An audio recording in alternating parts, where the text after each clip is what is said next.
Ladies and gentlemen, this picture that you have just seen is the last live performance that Elvis ever done on stage. Thank you. God bless you. What does it mean when a father watches the world mourn his son, knowing the weight of that loss like no one else? As Vernon Presley stood by Elvis's grave, whispering, "Daddy will be along soon, son," he couldn't have known that just 2 years later, his own heart would give out, joining Elvis in eternity. In the next few minutes, we'll bring to light the hidden truths and haunting regret that Vernon Presley carried after losing his son. Through his words and memories, we'll uncover the reality behind the myth, the pain that fame couldn't heal, and the story only a father could tell.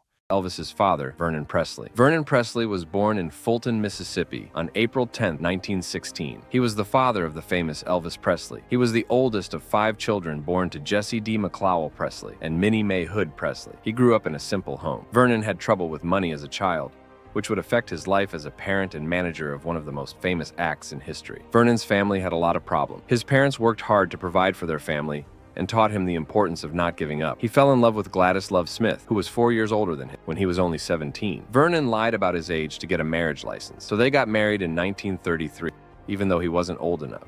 This marriage would lead to a close-knit family that would grow to include their son Elvis. On January 8, 1935, they had their first child together. The young Elvis Aaron Presley was born in a small, self-built house with only 2 rooms. Sad to say, Elvis had a twin brother named Jesse Garin, who died 35 minutes before he did. Vernon and Gladys were very sad about losing Elvis, but they were very happy to have Elvis in their lives. They loved him very much from the first day they met him. In his early years as a parent, Vernon did a number of odd jobs to help pay for his family. He often did jobs that required a lot of hard work, like driving delivery cars and working on farms. It was very hard on the finances. At one point, Vernon was found guilty of changing a check and sent to prison for 8 months. These problems only made him more determined to take care of his family. Even though they were poor, Vernon and Gladys helped Elvis develop his skills from a very young age. When they couldn't afford the toys he wanted, they told him to focus on music instead. For example, when Elvis was young, he asked for a motorbike for his birthday but got a guitar instead. This choice would have a huge impact on his job in the future. The Presley family moved to Memphis, Tennessee in 1948 to give their son better chances. They moved into Lauderdale Courts, a public housing building, after living in a number of rooming houses. Because of this move, Elvis was introduced to a wider range of music, including blues and gospel from the area. Elvis went to L.C. Humes High School and had difficulties in school, but did very well in singing. He often brought his guitar to school and played it during lunch breaks, even though other students made fun of him for being different. But his love for music got stronger during these important years. Vernon was a very important part of helping Elvis develop his ability. The family went to church often, and gospel music was a big part of their lives. Elvis developed his love for music and performing after hearing these songs. Elvis had always wanted to be an artist by the time he graduated from high school. By 1954, as Elvis began to gain recognition through Sun Records, Vernon stepped into a more active role in his son's career. He became not just a father, but also an essential manager and advisor. This shift marked a significant turning point in their relationship. Vernon was now tasked with overseeing the business side of Elvis's burgeoning fame. He went on trips with Elvis and helped him handle his money as the young singer became famous very quickly. Over the course of their lives, Vernon and Elvis had a very strong bond. Vernon not only helped his son deal with the challenges of fame, but he also looked out for him. He made sure Elvis stayed stable even though he was having a lot of success. Ever since Elvis became one of the most famous musicians of all time, Vernon has been an important part of the band. He oversaw many parts of Elvis's business and stayed close to him at Graceland, their home in Memphis where they raised their family. From coming from nothing to becoming the father of an icon, Vernon Presley's life story is one of strength and determination. He always helped and supported Elvis, which was very important for both his work and his personality. Vernon was determined to carry on his son's memory even after Elvis's untimely death at age 42 in 1977, until he too died in June 1979 of heart problems. Though they had ups and downs together, Vernon's guidance for Elvis paved the way for one of the most amazing jobs in music history. This makes Vernon not only a father, but also an important part of rock and roll history. How Vernon Presley and his son Elvis got close is a story of love, sacrifice, and how hard it is to deal with fame. From the poor streets of Tupelo, Mississippi, to the top of the rock and roll world, their relationship had both hard times and times when they were always there for each other. Vernon was only 18 years old when he had his child. In a simple two-room house, he and Gladys received Elvis on January 8, 1935. Their life was far from luxury. They had a hard time making ends meet and often relied on help from the government and kind neighbors. Even though things were hard, Vernon was eager to take care of his family. Vernon's love for Elvis was clear even when things were bad. He talked a lot about how exciting it was to have kids, even though they were having money problems. Because they loved each other deeply, Elvis felt safe enough to pursue his interests in a safe setting. As Elvis got older, Vernon saw that his son had a special gift for music. Most of the time, the family sang together at home and at church, where religious music was very important to them. These events not only brought them closer together, but also gave Elvis a deep love for music. Vernon helped Elvis reach his goals as he grew from a child to a teenager. It was Vernon who pushed Elvis to become a professional musician after high school when he said he wanted to do that. As a gift for his mother in 1953, Elvis taped 2 songs at Memphis Recording Service. This small act would set the stage for his future career. Being famous put a lot of pressure on her.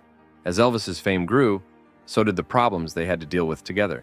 In the middle of the chaos of Elvis's life as a celebrity, Vernon had to handle contracts and finances while keeping Elvis grounded. As they became partners on this trip, their relationship changed. Vernon helped Elvis understand how the entertainment business worked and kept him safe from its darker sides. Even though Vernon and Elvis were very close, their friendship had its ups and downs. The demands of fame took a toll on both men. Vernon was worried a lot about the stress that came with being famous. He saw for himself how fame could change people, and he was determined to keep Elvis from doing things that would hurt him.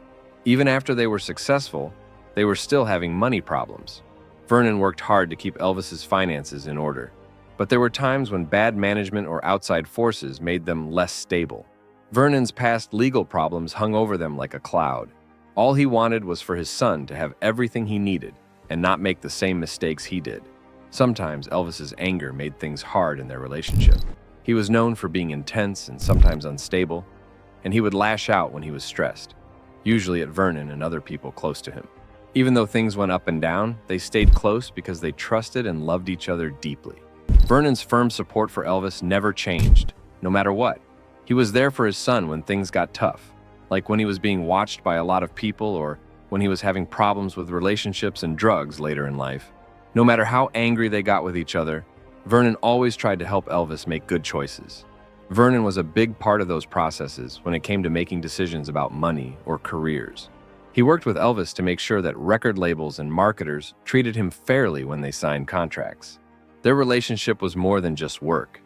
It was based on respect and understanding for each other. Vernon had an effect on Elvis's personal life as well. He told him to surround himself with reliable people who wanted what was best for him. This advice became more and more important as Elvis dealt with the problems that came with being famous. It kept him grounded while still letting him be artistic. As time went on, Vernon and Elvis's friendship grew into a deep partnership based on love and trust. They had many moments together, from family gatherings at Graceland to concerts all over the country, when Elvis's career was at its peak. Their relationship went beyond the normal father-son relationship. They were close friends who relied on each other when life got unclear. It was sad that their journey together had to stop abruptly when Elvis died on August 16, 1977. Vernon was devastated by the death. He had spent his whole life taking care of his boy and making sure that his legacy would live on after he was gone. Vernon's life was centered around Elvis in many ways. His hopes and dreams were linked to those of his son. Vernon took over running Graceland after Elvis died, but he was still sad about losing his favorite child. Many people think he died of a broken heart on June 26, 1979, just 2 years later. This shows how close they were. Vernon Presley's life story is full of ups and downs and emotions. It shows both the difficulties families face when they try to succeed, despite all the odds and the love that grows between a father and son as they go through life together. Vernon's impact on Elvis through financial problems, personal trials, and finally successes in music history not only made him an icon, but also showed what it meant to be family in hard times. Their relationship is a lasting lesson that behind every great success story is a strong network of supporters. It's a legacy built on love that still speaks to fans all over the world today. The love story between Elvis Presley and Priscilla Beaulieu is an enticing story of desire, love, and the difficulties of dealing with fame. When Priscilla, then 14, met the king of rock and roll, then 24, he was stationed in Germany with the U.S. Army in 1959.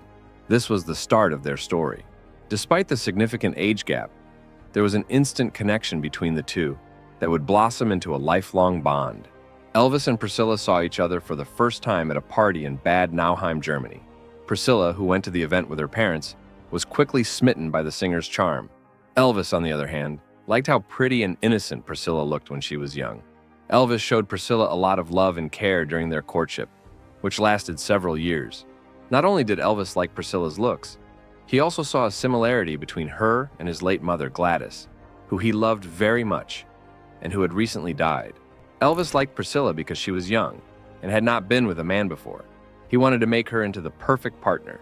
His friend once heard him say, "She's young enough that I can train her any way I want." She loved being with Elvis. It was like a dream come true. She jumped into his world, wanting to make him happy and fit in with his fancy way of life. It was a different time, Priscilla said in retrospect. I lived in his world. I wished to make him happy. I aimed to blend in. It was fun for me to be with him. It was my goal to find out what he liked. Elvis and Priscilla finally got married on May 1st, 1967, at the Aladdin Hotel in Las Vegas. They had been dating for a long time and had several visits together. Elvis was 32 years old, while Priscilla was only 21. Colonel Tom Parker, Elvis's manager, wanted them to get married because he thought it would make the singer look better in public. They were very happy and in love at the beginning of their marriage. Elvis's famous home in Memphis, Tennessee, called Graceland, was where he and Priscilla lived. They made a safe and caring place for each other by being around family and friends. Elvis loved Priscilla very much because he gave her lots of love and attention, even as his business was going through the roof. Lisa Marie Presley was born to Elvis and Priscilla Presley in February 1968. She was their only child, and when their daughter was born, they became even closer. Elvis loved his little girl very much. Having his family around him made him a happy father who loved every moment. Lisa Marie grew up in the spotlight because her famous father was all around her. Her musical skills came from her father, and she followed in his ways and had a successful career in the music industry. Even though being famous made things hard for them, Elvis and Priscilla worked together to give their daughter a loving and safe home life. People are still fascinated by the love story between Elvis and Priscilla Presley. Many books, films, and movies have been made about their relationship, with all of its ups and downs. Even though things were hard for them, they stayed close, and they stayed friends even after they got divorced in 1973. Priscilla and Lisa Marie were heartbroken when Elvis died too soon. Since then, Priscilla has made it her mission to protect her ex-husband's legacy by making sure that his songs and influence on pop culture will continue to inspire people for years to come. The love story of Elvis and Priscilla shows how strong love can be and how strong people can be. Even though their relationship is complicated, it shows that true love can last through hard times. The love story of Elvis and Priscilla Presley, while filled with romance and passion, was not without its struggles. As they dealt with the complicated aspects of fame, their relationship faced numerous challenges that would ultimately test their bond. From the pressures of public scrutiny to the demands of Elvis's career, their journey together was marked by both joy and heartache. As the king of rock and roll, he was constantly in the public eye, with fans and media scrutinizing every aspect of his life. This relentless spotlight created a strain on his marriage to Priscilla. While she initially embraced the glamorous lifestyle that came with being Elvis's wife, the reality of constant scrutiny began to weigh heavily on her. Priscilla often found herself feeling isolated and lonely. While Elvis was off touring or filming movies, she remained at Graceland, surrounded by luxury but lacking meaningful companionship. The distance created emotional gaps between them that were difficult to bridge. While Elvis enjoyed the thrill of performing for adoring fans, Priscilla felt increasingly disconnected from him. The glamorous parties and social events that once excited her became a source of anxiety as she grappled with her identity in a world dominated by her husband's fame. To cope with her feelings of inadequacy and isolation, Priscilla sought ways to empower herself. She took up karate, finding strength in physical fitness and discipline. This newfound confidence allowed her to reclaim some autonomy in her life. She also began exploring business opportunities, eventually launching her own line of cosmetics. These pursuits were not just hobbies. They represented her desire to establish an identity separate from being Mrs. Elvis Presley. The couple's communication suffered during these times apart. Elvis would often call home during his tours, but those conversations were rarely enough to fill the void left by his absence. Priscilla longed for deeper emotional intimacy, but found it increasingly difficult to connect with her husband as he became more consumed by his fame. The media's fascination with their relationship added another layer of pressure.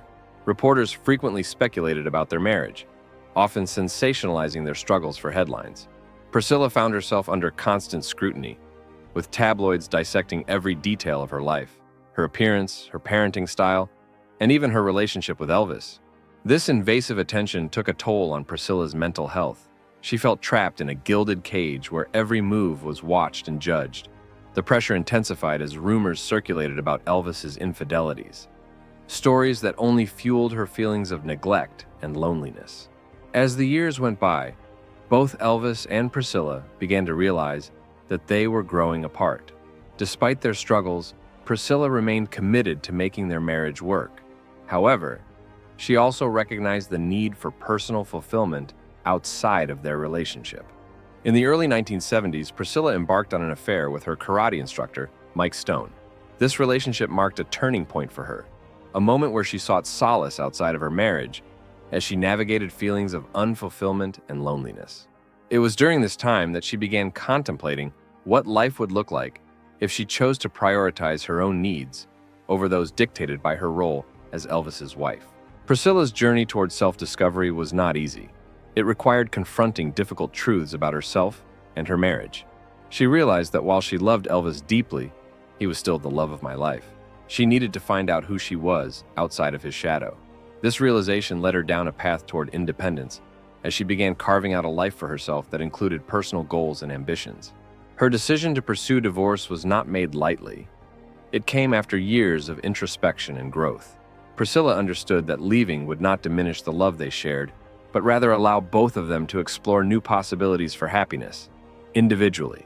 Their story is one marked by love, an enduring bond that shaped both their lives long after they said goodbye as husband and wife. The death of Elvis Presley on August 16, 1977, sent shockwaves through his family, leaving an indelible mark on the lives of those who loved him, especially his father, Vernon Presley. At the age of 42, Elvis was not only a music icon, but also a beloved son, and his passing plunged Vernon into a deep emotional abyss. Vernon had always been more than just Elvis's father. He was his confidant and manager. Vernon had dedicated his life to supporting Elvis's career, and now he faced the unbearable reality of living without him. Witnesses described Vernon as inconsolable, often seen sobbing and grieving in the days following Elvis's death. Elvis's struggles with substance abuse were well documented and had escalated over the years. The pressures of fame led him to rely on prescription medications to cope with anxiety, insomnia, and the demands of his career. Unfortunately, these drugs contributed significantly to his declining health and ultimately his untimely death. In June 1979, just 2 years after Elvis's death, Vernon succumbed to a heart attack, a tragic end that many believed was brought on by the heartbreak of losing his son. His passing marked the end of an era for the Presley family, leaving behind a legacy filled with both incredible achievements and profound loss. So this was all about the perspective of the father of the king of pop, Elvis Presley. If you enjoyed the video, hit the like button, and don't forget to subscribe to our channel for more exciting videos.